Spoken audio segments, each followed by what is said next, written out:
ADGP Ajith കുമാറിനെതിരായിട്ടുള്ള നടപടികൾ മുന്നോട്ട് വരാൻ കാലതാമസം ഉണ്ടാക്കുന്നു. അതിൻ്റെ അർത്ഥം ADGPയെ 20-ാം തീയതി പ്രൊമോട്ട് ചെയ്യുമെന്നാണ്. ADGP അജിത് കുമാറിൻ്റെ പ്രൊമോഷൻ്റെ കമ്മിറ്റി, സ്ക്രീനിങ് കമ്മിറ്റി 20-ാം തീയതി തിങ്കളാഴ്ച കൂടുകയാണ്. പ്രൊമോഷന് കൊടുക്കേണ്ടവരെല്ലാം ലിസ്റ്റുകൾ അവിടെ എത്തിക്കഴിഞ്ഞിട്ടുണ്ട്. DGPയും ഹോം സെക്രട്ടറിയും ചീഫ് സെക്രട്ടറി ഉൾപ്പെടുന്ന 3 പേരാണ് സ്ക്രീനിങ് കമ്മിറ്റി മെമ്പേഴ്സ്.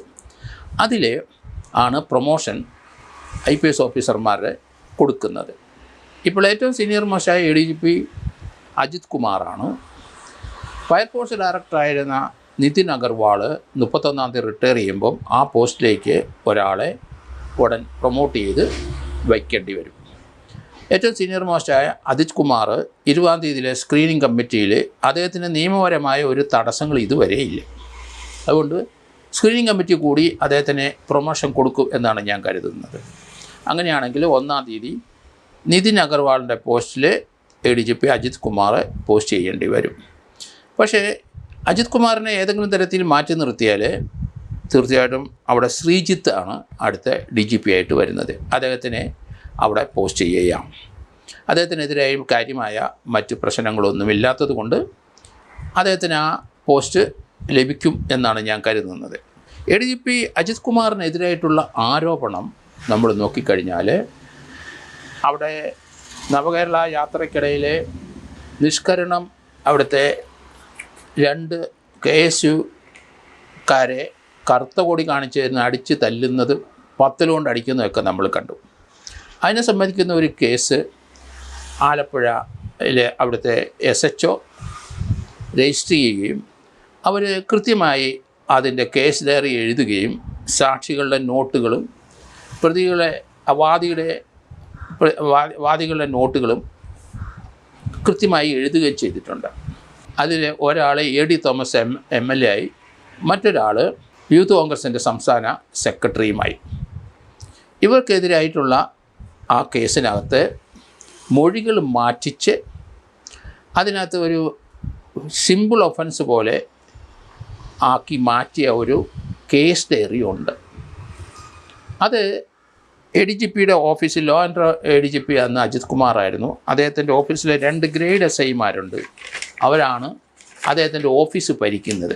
ആ 2 ഗ്രേഡ് SIമാർ അവർ ഈ കേസ് ഡയറി തിരുത്തി എഴുതിച്ചു എന്നാണ് വരുന്നത്. അതിന് അജിത് കുമാറിനൊന്നും ADGPക്ക് അതിനകത്ത് റോളില്ല എന്നുള്ള രീതിയിലൊക്കെയാണ് വാർത്ത വരുന്നത്. 2 ഗ്രേഡ് SIമാർ അവിടെ ഇരുന്നാൽ ഒരു DYSPയെ വിളിച്ചു വരുത്താൻ പറ്റുമോ? ആലപ്പുഴയിലെ DYSPയെയും അവിടുത്തെ SHOയെയും ഈ ഓഫീസിൽ വിളിച്ചു വരുത്തി അവർ ആ കേസ് ഡയറി മാറ്റി എഴുതിച്ചു. അത് ഗ്രേഡ് SIമാരായ ഗിരീഷും ശ്രീകാന്തും ആണ് അത് ചെയ്യിച്ചത്. അത് ആ ഓഫീസിലെ 2 SIമാരായ ADGP പറയാതെ ചെയ്യാൻ സാധിക്കുമോ? പക്ഷേ അവർ ചെയ്ത പ്രവൃത്തി ADGPയും അദ്ദേഹത്തിനകത്ത് പങ്കില്ല എന്നൊക്കെ ഇപ്പം വാർത്തകൾ വരുന്നുണ്ടെങ്കിലും അങ്ങനെ ഒരു ഗ്രേഡ് SIമാർക്കൊന്നും ഒരു DYSPയെ മറ്റേലും വിളിച്ചു വരുത്തി ഒരു പോലീസ് സ്റ്റേഷനിലെ ആലപ്പുഴ പോലീസിലെ ഒരു FIRനെ തിരുത്തിച്ച് അതിൻ്റെ കേസ് ഡയറി മുഴുവൻ തിരിച്ചിട്ട് ആ കുറ്റച്ചാർജ് സിമ്പിൾ ഒഫൻസായിട്ട് കൊടുക്കാൻ കഴിയില്ല. അങ്ങനെ അധികാരമൊന്നും അവർക്ക് ആർക്കും ഇല്ല. അപ്പോൾ ADGP ഓഫീസിലെ സ്റ്റാഫാണ് അവർ. അതുകൊണ്ട് അവർ ചെയ്യുന്ന എല്ലാ പ്രവൃത്തിക്കും ഉത്തരവാദി ADGPയാണ്. അവിടെ നിന്ന് ഒഴിഞ്ഞു മാറാൻ ADGPക്ക് കഴിയില്ല. അതുകൊണ്ട് അവർ ചെയ്ത കുറ്റം എന്താണെന്ന് നമ്മൾ മനസ്സിലാക്കിക്കോണം. ആലപ്പുഴയിലെ 2 KSUക്കാരെ മർദ്ദിച്ച് പത്തലുകൊണ്ട് അടിച്ചൊതുക്കിയ അവരെ മൊഴി പകർത്തി എടുത്ത കേസാണ്. അത് പോലീസ് കേസെടുക്കാത്തതിന് അവർ കോടതി നേരിട്ട് പോയി കേസ് കൊടുത്ത് 156(3) പ്രകാരം അല്ലെങ്കിൽ 200 പുതിയ 200 CRPC 196 CRPC അല്ലെങ്കിൽ 200 CRPC അല്ലെങ്കിൽ പുതിയ ഇപ്പോഴത്തെ BNSS പ്രകാരമോ കേസ് രജിസ്റ്റർ ചെയ്ത് ചെയ്യാൻ ഡയറക്ഷൻ വാങ്ങിച്ചു കൊടുത്തതാണ്. ആ കേസിൻ്റെ അന്വേഷണമാണ് അവിടെ നടന്നുകൊണ്ടിരിക്കുന്നത്. അതിനകത്താണ് ഈ കള്ളത്തരങ്ങൾ മുഴുവൻ, ഫോർജറി മുഴുവൻ നടത്തിയത്. ആ കേസ് ഡയറി മാറ്റി, ആ മൊഴി അവരെ മാറ്റി, സാക്ഷികൾ നോട്ടും മാറ്റി, അങ്ങനെ വന്നപ്പോൾ അതൊരു ക്രിമിനൽ ഒഫൻസാണ്. അത് നമുക്കറിയാം 463 IPC പ്രകാരമുള്ള കുറ്റമാണത്, അല്ലെങ്കിൽ 336 BNS. കാരണം മേക്കിംഗ് ഫോൾസ് ഡോക്യുമെൻ്റ് അത് 2 വർഷത്തെ ശിക്ഷയുള്ള ഒരു ഒഫൻസാണ്. ADGPയും അദ്ദേഹത്തിൻ്റെ കൂടെയുള്ള 2 ഗ്രേഡ് SIമാരും ചെയ്തതെന്ന് മനസ്സിലാക്കിക്കോണം. അതുകൂടാതെ അത് കോടതിയിലൊരു റിപ്പോർട്ട് അവർ പെൻഡ്രൈവിലാക്കി കൊടുക്കുകയും ചെയ്തു. ADGP പറഞ്ഞ ഡയറക്ഷൻ അനുസരിച്ച് കോടതിയിൽ ഇതിനകത്ത് കുറ്റമൊന്നുമില്ല എന്നുള്ള രീതിയിൽ ഒരെണ്ണം എഴുതി കൊടുത്തെന്ന് പറഞ്ഞാൽ ആ ജെന്യുവിനായി കൊടുക്കേണ്ട ഒരു സാധനം ഫോൾസായിട്ട് ഫോർജ് ചെയ്ത് കൊടുത്തതാണ്. അപ്പോൾ അത് 474 പ്രകാരം അല്ലെങ്കിൽ BNS 339 പ്രകാരം 7 വർഷത്തെ ശിക്ഷ കിട്ടുന്നതാണ്. അപ്പോൾ SIT കേസ് അന്വേഷിച്ച് ആ റിപ്പോർട്ട് PHQ കൊടുത്തു. പക്ഷേ ആ റിപ്പോർട്ട് വെളിച്ചം കണ്ടില്ല. ആ റിപ്പോർട്ട് പോലീസ് ഹെഡ്ക്വാർട്ടേഴ്സിലെ AIGമാർ അറിയാതെ അത് അവിടെ പതുക്കി അല്ലെങ്കിൽ അവർ പതുക്കി വെച്ചു. ആ റിപ്പോർട്ട് മുകളിലോട്ട് DGPക്ക് കൊടുത്തില്ല എന്നല്ലേ വരുന്നത്. ഒരു റിപ്പോർട്ട് ഇത്രയും വലിയ സെൻസേഷനായ ഒരു സംഭവത്തിന് ഗവൺമെൻറ്റിന് താല്പര്യമുണ്ടെങ്കിൽ അത് ആലപ്പുഴയിലെ സ്പെഷ്യൽ ഇൻവെസ്റ്റിഗേഷനിലെ അന്നത്തെ ക്രൈംബ്രാഞ്ച് SP ആയിരുന്ന ഷൗക്കത്ത് അലി അവിടെ ഒരു ദിവസവും മറ്റൊരു ദിവസം തിരുവനന്തപുരം ADGP ഓഫീസിൽ ഒരു ദിവസം 2 ദിവസം കൊണ്ട് റിപ്പോർട്ട് ശരിയാവും. അങ്ങനെ 2 ദിവസത്തെ തടസ്സമേ അതിനുള്ളൂ. കാരണം ഇത്രയും വലിയൊരു സംഭവം ഒരു കേസിൻ്റെ ഒരു SP റാങ്കിൽ ഒരാൾ അന്വേഷിച്ചാൽ 2 ദിവസം കൊണ്ട് റിപ്പോർട്ട് ഗവൺമെൻറ്റിലെത്തും. അടിയന്തര പ്രാധാന്യമുണ്ടെങ്കിൽ അതിന് താല്പര്യമുണ്ടെങ്കിൽ എത്തും. അങ്ങനെ ഒരു റിപ്പോർട്ട് ആ SIT തയ്യാറാക്കി DGPയുടെ ഓഫീസിൽ കൊടുത്തിരിക്കുകയാണ്. പക്ഷേ അതവിടെ വെളിച്ചം കണ്ടില്ല.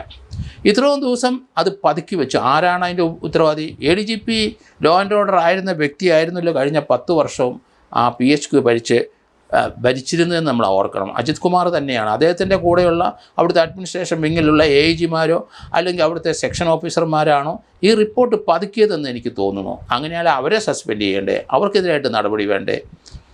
ഇപ്പോഴേ ഈ സ്ക്രീനിങ് കമ്മിറ്റിക്ക് തൊട്ട് മുമ്പ് ഇത് വലിയ പ്രശ്നമായി കഴിഞ്ഞപ്പം DGP പറയുന്നത് അതിനകത്ത് ചില മിസ്റ്റേക്കുകളുണ്ട്, അതുകൊണ്ട് കൃത്യതയില്ല, ആ റിപ്പോർട്ട് അത്ര നല്ലതല്ല എന്നൊക്കെ പറഞ്ഞ് അത് മടക്കിയെന്ന് പറഞ്ഞാൽ 20-ാം തീയതി സ്ക്രീനിങ് കമ്മിറ്റിയിലെ ADGPക്ക് പ്രൊമോഷനാക്കി DGPയെ ആക്കും. അതിനുശേഷം അദ്ദേഹത്തിനെ പോസ്റ്റും ചെയ്യും. നടപടികളൊന്നും ഉണ്ടാകില്ല എന്ന് തന്നെയാണ്. കാരണം സെൻകുമാർ DGP ആയിരുന്നപ്പം ഒരു DGP ആയിട്ട് ഒരു സംസ്ഥാന മേധാവിയെ പോസ്റ്റ് ചെയ്തെങ്കിൽ അല്ലെങ്കിൽ സംസ്ഥാനത്ത് പോസ്റ്റ് ചെയ്തിട്ടുണ്ടെങ്കിൽ 3 വർഷമെങ്കിലും ആ പോസ്റ്റിലിരിക്കണം. അവരെ തോന്നുമ്പം ഒരു സംസ്ഥാന ഗവൺമെൻറ് മാറ്റാൻ പാടില്ല എന്ന് പറഞ്ഞ് സുപ്രീം കോടതിയുടെ വിധി കിടപ്പുണ്ട്. അപ്പോൾ 2 വർഷം സർവീസുള്ള ഒരു DGP അവിടെ വന്ന് ഇരുന്ന് കഴിഞ്ഞാൽ 1 വർഷം കൂടെ എക്സ്റ്റെൻഡ് ചെയ്ത് കൊടുക്കും. ഇപ്പോൾ രേവത ചന്ദ്രശേഖരന് അങ്ങനെയാണ് 1 വർഷം എക്സ്റ്റൻഷൻ കൊടുത്തിട്ടുണ്ട്. അപ്പോൾ 3 വർഷം അവിടെ ഇരിക്കും. ഒരു ഭരണതലത്തിലെ മേൽപ്പത്ത് വരുന്ന ഒരാൾ പെട്ടെന്ന് ട്രാൻസ്ഫർ ചെയ്ത് കഴിഞ്ഞാൽ അത് നിയമപരമായും അത് അഡ്മിനിസ്ട്രേഷൻപരമായിട്ടും വലിയ പ്രശ്നങ്ങൾ ഉണ്ടാകുന്നതുകൊണ്ട് സുപ്രീം കോടതി അതെല്ലാം പഠിച്ച ശേഷമാണ് 3 വർഷത്തേനെങ്കിലും മിനിമം ഒരു DGP സസ്തിയിലുള്ള ഒരാളെ പോസ്റ്റ് ചെയ്യണം. അപ്പോൾ രേവത ചന്ദ്രശേഖരൻ 2 വർഷം സർവീസ് ഉണ്ടായിരുന്നുകൊണ്ട് അദ്ദേഹത്തിന് 3 വർഷം സർവീസ് കിട്ടി. സെൻകുമാറിനെ അതുപോലെ തന്നെയാണ്. അദ്ദേഹം 3 വർഷം കംപ്ലീറ്റ് ചെയ്യുന്നതിന് മുമ്പ് അദ്ദേഹത്തിന് അവിടുന്ന് മാറ്റി. അതുകൊണ്ടാണ് അദ്ദേഹം കോടതിയിൽ പോയി അദ്ദേഹത്തിന് അനുകൂലമായ തീരുമാനം ഉണ്ടായത്. അങ്ങനെയാണ് അദ്ദേഹം 3 വർഷം DGP ആയിട്ടിരുന്നത്. ഇവിടെ അതും ഇതുമായിട്ട് കമ്പയർ ചെയ്ത് പറയുന്നതിൽ യാതൊരു അർത്ഥവുമില്ല. പല വാർത്തകളും അങ്ങനെ വരുന്നത് ഞാൻ കണ്ടു. അതല്ലല്ലോ ഇവിടുത്തെ പ്രശ്നം. ഇവിടുത്തെ പ്രശ്നം ഒരു ADGPക്കെതിരായിട്ടുള്ള റിപ്പോർട്ട് അത് DGPയുടെ കൈവശം ഓഫീസിലെത്തിയിട്ട് ആഴ്ചക്കണക്കിന് അവിടെ കിടന്നു. അതാരാണ് പതുക്കി വെച്ചത്? അവർക്കെതിരായിട്ടല്ലേ നടപടി വേണ്ടത്. അവർക്കെതിരായിട്ട് നടപടി എടുക്കാൻ DGP തയ്യാറാകണം, അല്ലെങ്കിൽ ആഭ്യന്തര വകുപ്പ് തയ്യാറാകണം. അപ്പോൾ ആ റിപ്പോർട്ട് ഇപ്പം ജീവൻ വെച്ചിട്ടുണ്ട് എന്നാണ് മനസ്സിലാകുന്നത്. പക്ഷേ 20-ാം തീയതി ഒന്നും അത് ജീവൻ വെച്ച് വരില്ല.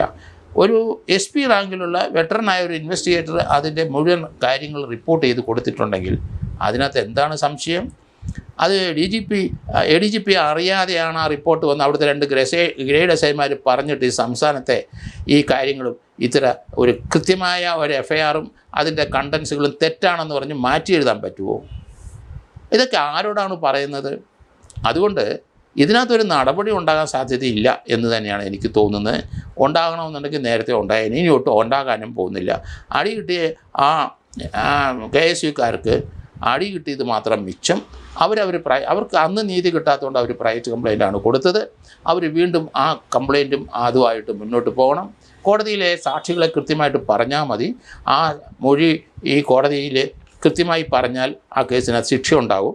ഇവരെ 4-5 പേരെ ഇപ്പോൾ സസ്പെൻഡ് ചെയ്ത് നിർത്തിയിട്ടുണ്ടെങ്കിലും അവരെ റിമൂവ് ചെയ്ത് കളയേണ്ട സമയം കഴിഞ്ഞു.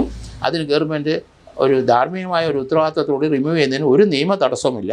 ADGPയെ സസ്പെൻഡ് ചെയ്ത് നിർത്തുന്നതാണ് നല്ലത്. അദ്ദേഹത്തിനെ പിരിച്ചുവിടാനുള്ള നടപടി എടുക്കണമെന്ന് ഞാൻ പറയുന്നതിൻ്റെ അടിസ്ഥാനം ഒരു ലോ ആൻഡ് ഒരു ADGP സത്യസന്ധമായ ഒരു സംഭവത്തെ മറിച്ച് അത് ഒരു രാഷ്ട്രീയ പാർട്ടിക്ക് അനുകൂലമാക്കി മാറ്റി എഴുതിയിട്ടുണ്ടെങ്കിൽ ആ ഉദ്യോഗസ്ഥനെ സർവീസിൽ വെച്ചുകൊണ്ടിരിക്കാൻ കഴിയില്ല.